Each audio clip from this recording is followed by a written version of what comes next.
இன்பமான கருத்தில் அமைதியான ஒரு சூழலில் சான்றோர்கள் நிறைந்த இந்த அவையில் எனக்கும் ஒரு நல்லதொரு வாய்ப்பினை நல்கிய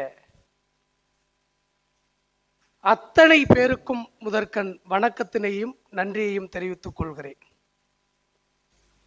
உள்ளபடியே மனமகிழ்ச்சி, உள்ளபடியே ஒரு பதட்டம், உள்ளபடியே ஒரு நிலையில் இருக்கக்கூடியவனாக நான் என்னை பேசுவது என்று தெரியாத அளவிற்கு இங்க பேசிய சான்றோர்கள் அற்புதமான கருத்தை அப்படியே எடுத்து சொல்வது மட்டும் இல்லாமல் இந்த காலத்திற்கு எது தேவை என்பதை அறிந்து அழகாக நமக்கு எடுத்து சொன்ன தலைமையேற்று நடத்தி கொண்டிருக்கின்ற ஐயா அவர்களுக்கும், சிறப்பு அழைப்பாளராக வருகை தந்து சிறப்பித்த ஐயா அவர்களுக்கும், மேலும் இவர்களை உள்ளிட்ட அவையோர் அனைவருக்கும் மீண்டும் ஒரு முறை நெஞ்சார்ந்த நன்றியையும் வணக்கத்தினையும் தெரிவித்துக் கொள்கிறேன். காலம் கருத்தில் கொண்டு எனக்கு கொடுக்கப்பட்டுள்ள நிலைகளை நான் எடுத்து சொல்ல வேண்டும் என்று நான் வந்தபொழுது அத்தனையுமே நம் தலைமையேற்று நடத்திய சீனிவாசன் ஐயா அவர்கள் பாயும் நிலத்தை பழக்கு என்கிற நூலை முழுமையாகவே உங்களிடம் சொல்லிவிட்டார். நான் என்ன பேசுவது, அதிலிருந்து நான் பேசினா அதில் எடுபடுமா என்கிற அளவிற்கு அந்த நூலில் இருக்கிற அத்தனையும் சொல்லிவிட்டால் நான் எப்படி சொல்லுவது? இருந்தாலும் சொல்லிதான் ஆக வேண்டும். ஏனென்றால் என்னையும் இந்த நிலையில் அழகு பார்க்க வேண்டும் என்ற நிலையில் ஒரு உயர்ந்த எண்ணத்தோடு இருப்பவர் தான் என்னுடைய மதிப்பிற்குரிய பேராசிரியர் ஐயா சக்திவேல் ஐயா அவர்கள். அப்படி அவர் கருதி என்னிடம் ஐயாவின் புத்தகத்தை எடுத்து வந்து மழை பொழிந்து கொண்டிருக்கிறது. அந்த மழை பொழிந்த நிலையிலும் ஐயா நீங்கள் செல்லில் அனுப்புனா போகிறோம் அப்படின்னு நான் சொல்லும்போது, இல்லை நேரில் வந்து கொடுத்தா தான் நல்லா இருக்குன்னு சொல்லிட்டு ஐயா வீட்டில் அழைச்சிட்டு வந்து பழம்லாம் வாங்கிட்டு வந்து கொடுத்தாங்க. ஆனால் அவங்க கேட்ட நேரத்தில் என்னால் வந்து கொடுக்க முடியல. அது ஒரு வருத்தம். இந்த நேரத்தில் நான் பதிவு செய்யணும். அதுக்கான நிலையை நான் ஐயாவிடம் சொன்னேன். ஒன்றுமில்லை, நேற்று தான் பேராசிரியர்களுக்கான தேர்வு நடந்தது. நீங்கள் எல்லாம் அறிந்திருப்பீர்கள், தமிழ்நாடு முழுக்க. அந்த தேர்வை எதிர்கொண்டதனால் அதை சார்ந்த ஒரு பயிற்சி வகுப்பில் தொடர்ச்சியாக இருந்து கொண்டிருந்தேன். இருந்தாலும் ஐயா வந்து விட்டார், கொடுத்து விட்டார், மறுக்க முடியவில்லை. படிக்க வேண்டும் என்கிற முனைப்பில் இருந்த காலகட்டத்தை கொஞ்சம் நீண்ட நேரமாக எடுத்துக்கொண்டாலும் இந்த நூலை முழுமையாக வாசிக்கக்கூடிய தன்மையை பெற்றேன். அது மட்டுமல்ல, ஐயா சக்திவேல் ஐயா எழுதிய அந்த நூலையும் முழுமையாக வாசிக்கக்கூடிய ஒரு நிலையை நான் பெற்றேன். அந்த நூல்களை வாசிக்கின்ற போது எனக்குள் எழுந்த நிலை எப்படி இருந்தது என்றால், இன்னும் நீ எரிய வேண்டும், ஒளியாய் திகழ வேண்டும் என்கிற முனைப்பை தந்தது. அப்படிப்பட்ட நிலையில் நம் முன்னோர்கள் பல்வேறு நிலைகளில் வகுத்து வைத்திருக்கிறார்கள் நம் இலக்கியங்களை. 10 அவதாரங்களாகவும், 9 கோள்களாகவும், 8 மெய்ப்பாடுகளாகவும், 7 பருவ பெண்களாகவும், 6 சுவைகளாகவும், 5 திணைகளாகவும், 4 வேதங்களாகவும், முக்கணிகளாகவும், 2 பால்களாகவும் வகுத்த தமிழன் ஒழுக்கத்தை மட்டும் ஒன்றாக வைத்தான். ஒழுக்கம் கொண்ட வாழ்வினிலே உயர்வு உன் உலகினில் இருக்கிறது, ஓங்கி உயரும் உலகினிலே. நான் சொல்லங்க, இந்த நூல்ல ஐயா அவர்கள் அழகா எடுத்து சொல்லியிருக்கிறாங்க. இந்த நூல் சொன்ன கருத்து, ஒழுக்கத்தை எப்படி நாம் உயர்ந்த நிலையாக கருத வேண்டும் என்கிற முனைப்போடு எடுத்து சொல்லுகிற அந்த பக்குவத்தை இந்த இந்த பலகையில் நான் பார்த்தேன். நீங்க அப்படியே பார்த்திருக்கலாம். எத்தனை பேர் உற்று நோக்கி அதை கவனித்தீர்கள் என்று எனக்கு தெரியாது. அதில் கொடுக்கப்பட்டுள்ள அந்த பெயர்களை பாருங்க. அந்த அடுக்குமுறை கந்தன், சக்திவேல், ஞானபாரதி. உயிர்மை எழுத்தை நீங்க எடுத்து பார்த்தால் தெரியும், அடுக்குமுறை அழகாக இருக்கும். எப்படி பார்த்தார்கள் என்று எனக்கு தெரியவில்லை. அப்படி ஒழுக்கமான நிகழ்வாக இந்த நிகழ்வு சிறந்த முறையில் இருக்கிறது. அதுதான் ஒரு சிறப்புன்னு பார்த்தா, என்னை பேச அழைத்த இந்த நூலை குறித்து பேச அழைத்தாங்கல்ல, அதை பார்த்துட்டு நான் அப்படியே ஒன்றும் சொல்ல முடியாமல் தவிர்க்கின்ற போது அந்த 137 அதாவது சாரி 137 கவிதைகளை இந்த நூலில் படைத்திருக்கிறார் ஆசிரியர் கந்தன் ஐயா அவர்கள். எல்லாரும் சொன்னது போல அவர் ஒரு மருத்துவர் உடலை எப்படி பாதுகாக்க வேண்டும் என்கிற நிலை இருக்கிறது. அதை விட அறிவை எப்படி வளர்க்க வேண்டும் என்கிற முனைப்பும் இருக்கிறது ஐயாவுக்கு. 137ஓட ஏன் நிறுத்தினாருன்னு தெரியல ஐயா. அப்படியே கூட்டி பாருங்களா, 7 3 எத்தனைங்க? 10 10 1 11 11 அறக்கருத்துக்களை சொல்லக்கூடிய அந்த மரபை கடைபிடித்திருக்கிறார். எப்படி எல்லாம் ஒரு ஆசிரியர் திகழ வேண்டும், இந்த சமூகத்தை எப்படி உயர்த்த வேண்டும், குழந்தைகளுக்கு சொல்லிக் கொடுக்கின்ற போது நாம் எப்படியெல்லாம் அந்த பாடல்களில் எடுத்து சொல்ல வேண்டும் என்கிற அந்த முனைப்பு இருக்குல்ல, அதுதான் முக்கியமானது. அதை அழகாக செய்திருக்கிறார். அறிவையும் வீரத்தையும் எப்படி ஒரு இளைஞன் அல்லது ஒரு குழந்தை கற்றுக்கொள்ள வேண்டும் என்கிறத அழகா இவரோட கவிதையில சொல்லியிருக்கிறார். கரடியும் 2 நண்பர்களும் என்கிறதுல 2 பேரும் அந்த காட்டுப்பகுதியில் நடந்து போயிட்டு இருக்கிறாங்களாம். நான் கவிதையில படிக்கலைங்க, எனக்கு கவிதையை படித்த ஐயா எல்லாமே மனப்பாடம் பண்ணி அப்படியே சொல்லிட்டாங்க. அவங்ககிட்ட இந்த அவங்களுடைய ஆசீர்வாதத்தோடு இன்னும் நான் நிறைய மேடைகள் ஏறுகின்ற போது ஐயாவை போன்று பார்க்காமல் நிறைய கவிதைகளை நான் சொல்ல வேண்டும் என்கிற முனைப்பு எனக்குள் எழுந்தது. கண்டிப்பாக அதை கடைபிடிப்பேன் என்று நான் நம்புகிறேன். அதுபோல் 2 இருக்கு, பேசவே தெரியாதுன்னு சொல்லிட்டு ஐயா 15 நிமிடம் பேசினாங்க. ஐயா மேடையில் நான் அதிகமாக பேசினதே இல்லைன்னு சொல்லிட்டு, ஆனால் அந்த பொருத்தமான நிகழ்வு ஐயா தமிழனியன் ஐயா அவர்கள் பேசிட்டு போனது போல அந்த இலக்கியமும் அந்த சமயமும் எவ்வளோ முக்கியமானதாக இந்த நகரம் இருக்கிறது என்பதை அழகாக 2 பேருமே எடுத்து சொல்லியிருக்கிறார்கள்.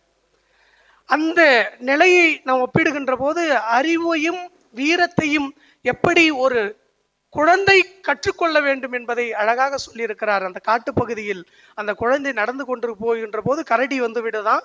அந்த கரடியை பார்த்தோன்னே அந்த வீரம் உள்ளவன் மரத்தில் ஏறிடுறான். அந்த அறிவு மிக்கவன் என்ன செய்யறான், அப்படி படுத்துறானா, தூங்கிடுறானா. தூங்கினோட அந்த கரடி வந்து பார்த்துட்டு இவன் இறந்துட்டான் அப்படிங்கிற மாதிரி போயிடுதான்.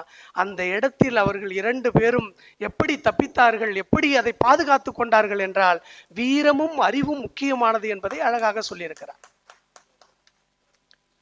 அப்படி கணிப்பொறி என்கிற ஒரு முனைப்பு இன்றைய காலகட்டத்தில் தாத்தா பாட்டியோடு பழகுவது என்பதே ரொம்ப குறைவான சூழலாக இருக்கு. என்னை பொறுத்தளவில் நீங்கள் எல்லாம் தாத்தா பாட்டியின் கதைகளை வாய்மொழிகளாக கேட்டிருப்பீர்கள் அல்லது அவர்கள் சொல்லுகிற கருத்துக்களை உள்வாங்கி இருப்பீர்கள்.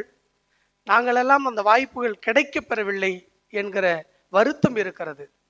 ஏனென்றால் எங்களை வளர்க்கின்ற தாய் தந்தை அவர்கள் எப்படி வளர்த்தார்கள் என்றால் ஒரு கிராமப்புறத்தில் சுற்றித் திரிகின்ற நிலையாக உங்களை எல்லாம் வளர்த்திருப்பார்கள். எல்லோரிடமும் பழகக்கூடிய ஒரு ஆற்றலை சொல்லியிருப்பார்கள். நாங்கள் எல்லாம் ஒரு வீட்டில் அடைக்கப்பட்டு அங்கு இருக்கிற ஒரு 4 சுவர்களை பார்த்து வளர்கின்ற ஒரு காலகட்டத்தில் நாங்கள் வந்திருக்கிறோம். அப்படிப்பட்ட ஒரு சூழலில் இப்பெல்லாம் தன்னுடைய குழந்தைகளை பாட்டியிடம் விட்டாலோ அல்லது பாட்டன்ட்ட விட்டாலோ பெரிய சிக்கல் என்று கருதுகிற தாய் தந்தைகள் இருக்கிறார்கள். அப்படி இருக்கிற சூழலில் நாம் எந்த நல்ல ஒழுக்கத்தை அவனுக்கு கற்றுக் கொடுப்பது, எந்த நல்ல எண்ணத்தை கற்றுக் கொடுப்பது, எந்த உணவை எப்படி சாப்பிட வேண்டும் என்று எப்படி சொல்லிக் கொடுப்பது? எத்தனையோ தொழில்நுட்பங்கள் வளர்ந்து கொண்டிருக்கிறது. செயற்கை நுண்ணறிவு என்று சொல்லப்படுகின்ற இந்த ஏஐ இப்பொழுது எப்படியே போய் கொண்டிருக்கிறது. இந்த காலகட்டத்தில் நம் குழந்தைகள் ஒழுக்கமாக வாழுகிறார்களா, ஒழுக்கத்தை கடைபிடிக்கிறார்களா, அவர்கள் சிறந்த முறைகளில் வாழ்க்கையை தொடர முடிகிறதா என்று எண்ணி பார்த்தால் இல்லவே இல்லை என்றுதான் நம்ம சொல்ல முடியும். அப்படி இருக்கின்ற அந்த புழுக்கத்தை வெளிப்படுத்தியிருக்கிறார் என்று நான் நம்புகிறேன். அவருடைய பேரனுக்கோ பேத்திக்கோ சொல்லியிருக்கிற கருத்துக்களை இந்த உலகில் இருக்கிற தமிழ் சமூகத்தில் இருக்கிற அத்தனை பேரன் பேத்திகளும் தெரிந்து கொள்ள வேண்டும் என்கிற முனைப்போடு இந்த சமூகத்தில் ஒரு பெரிய மாற்றத்தை கொண்டு வர வேண்டும் என்கிற முனைப்போடு இந்த நூல் சிறந்த முறையில் படைக்கப்பட்டிருக்கிறது. ஒவ்வொரு கவிதையும் ஏதோ ஒரு கருத்தை முன்னிறுத்துகிறது. உலகத்தை எனம் காலத்தை கருதி நான் சுருக்கமாக பேசுகிறேன். நான் இந்த புத்தகத்தை படித்து நான் பேச வேண்டும் என்றால் எனக்கு கிட்டத்தட்ட ஒரு 3 மணி நேரமாவது தேவைப்படும். இருந்தாலும் எல்லாரும் பேசியதனால் நீங்கள் எல்லாம் வாசிக்க வேண்டும் என்பதற்காக, நாங்கள் பேசுவது இந்த நூல்களை கவர்ந்து வாசிக்க வேண்டும் என்பதற்காக தான். நூல்களை படித்துவிட்டால் நீங்கள் படிக்க மாட்டீர்கள், உங்களுடைய குழந்தைக்கும் அதை சொல்ல மாட்டீர்கள் என்பதற்காக நான் சொல்லுகிறேன். கணிப்பொறி சார்ந்தும் எழுதியிருக்கிறார். கணிப்பொறி கைபேசியை பயன்படுத்துகின்ற எத்தனையோ குழந்தைகளை நாம் பார்க்கிறோம். இப்போது சாப்பாடு ஊட்டுவது கூட கைபேசியை கொடுத்து விட்டு தான் ஊட்டுகிறோம், அப்படிதான் வளர்க்கிறோம். ஆனால் அந்த கைபேசியினால் இருக்கிற அந்த சிக்கல்கள் எப்படி இருக்கிறது என்பதை அழகாக எடுத்து சொல்லியிருக்கிறார். அந்த பயன்பாடுகள் எப்படி பயன்படுத்த வேண்டும், அந்த கணினியை சிக்கல் எப்படி இருந்தாலும் அந்த பயன்பாடு சார்ந்த கருத்துக்களை சொல்ல வேண்டும் என்கிற முனைப்பிலும் அழகாக சொல்லியிருக்கிறார். அப்படி எத்தனையோ கவிதைகள் இருந்தாலும் விடியலில் படி என்கிற முனைப்பு, நம்ம எல்லாம் காலையில் எழுந்த உடனேயே படித்தா நல்ல ஏறும் என்று நம்ம சொல்லுகிறோம். ஆனால் இப்போ உள்ள இளைஞர்கள் எல்லாம் இரவு நேரத்தில் படித்து கொண்டிருக்கிறார்கள். நைட்டு 12, 1 மணி வரைக்கும் படிக்கிறார்கள். காலையில் இருந்து கேட்டால் எந்த கருத்தும் அவர்களுக்கு தெரியவில்லை. ஏனால் அவர்களே மயக்கத்தில் இருக்கிறார்கள், தூக்கம் என்கிற மயக்கத்தில், வேற எந்த மயக்கமும் இல்லை, நீங்கள் தப்பாக நினச்சிக்க வேண்டாம். அப்படி அவர்கள் இரவு முழுவதும் படிப்பதை விட காலையில் படிப்பது எப்படி இருக்கும் என்று பாரதிதாசன் போன்றவர்கள் எல்லாம் படி என்று சொல்லுகின்ற அந்த கருத்தாடல்கள் என்பது எப்படி இருக்கிறது. பாரதி போன்றவர்கள் எப்படி கவிதை எழுதியிருக்கிறார், வண்ணதாசன் எப்படி எழுதியிருக்கிறார், வள்ளியப்பன் எப்படி எழுதியிருக்கிறார் குழந்தையை பற்றி, அதையெல்லாம் சாரம்சமாக கொண்டு ஔவையார் போன்ற கருத்துக்கள் எல்லாம் அந்த இலக்கிய சாரம்சங்களை கொண்டு இன்றைய சூழலில் இன்றைய குழந்தைகள் எப்படி புரிந்து கொள்ள வேண்டும் என்பதை அறிந்து அழகான நடையில் அற்புதமான உரையில் உயர்ந்த சிந்தனையோடு ஓங்கி நிற்கின்ற நிலையோடு எழுதப்பட்ட இந்த கவிதை நூலாக நான் பார்க்கிறேன். அப்படி விடியலில் படி என்கிற ஒரு கவிதையில் அழகாக சொல்லியிருப்பார். விடியல் வேளை படித்திட்டால் விரைந்தே கல்வி வந்திடுமே அப்படின்னு சொல்றார். கல்வி என்பது எதை சொல்கிறோம்? கல்வி என்பது நாம் உள்வாங்குகின்ற கருத்தை சொல்லுகிறோம், அனுபவத்தை சொல்லுகிறோம். அதை தான் நம் முன்னோர்கள் அப்படியே பதிவு செய்திருக்கிறார்கள். அந்த அனுபவத்தை பதிவு செய்த ஒரு நூலாக இந்த நூலை நான் பார்க்கிறேன். அவர் எத்தனையோ நோயாளிகளை சந்தித்திருப்பார். நோயாளி என்பது அவர்கள் பாதிக்கப்பட்டவர்கள் என்று அல்ல, அவர்களிடம் இருக்கிற ஏதோ ஒரு தாக்கம், குறை, அந்த குறைகளை அறிந்து இன்றைய சந்ததிகளுக்கு, இன்றைய குழந்தைகளுக்கு எப்படி சொல்ல வேண்டும் என்கிற அந்த கருத்தை இந்த நூலில் சுருக்கமாகவும் தெளிவாகவும் எளிமை நடையிலும் ஓசை நயத்தோடும் இந்த நூலையே படித்த ஐயா அவர்கள் உடனடியாக அந்த கவிதையை பாடலாக வடிவமைக்கிறார் என்றால் அப்போ எந்த அளவிற்கு எளிமைப்படுத்ததாக இந்த கவிதை அமைந்திருக்கிறது என்பதை நீங்கள் இந்த நூலை வாசித்து தெரிந்து கொள்ள வேண்டும். அப்படி ஒரு சிறந்த நிலைப்பாட்டில் ஒரு இந்த சமூகத்திற்கு, இந்த காலகட்டத்திற்கு தேவையான ஒரு நூலாக இந்த நூல் திகழ்ந்திருக்கிறது. எதிர்காலத்தில் நீண்ட நெடிய ஒரு வரலாற்றை படைக்கும். ஐயா சொன்னது போல இன்னும் பல நூற்றாண்டுகள் இந்த நூல் அழியாத சின்னங்களாக, அழியாத ஒரு எழுத்துக்களாக இந்த சுவடுகள் விளங்கும்.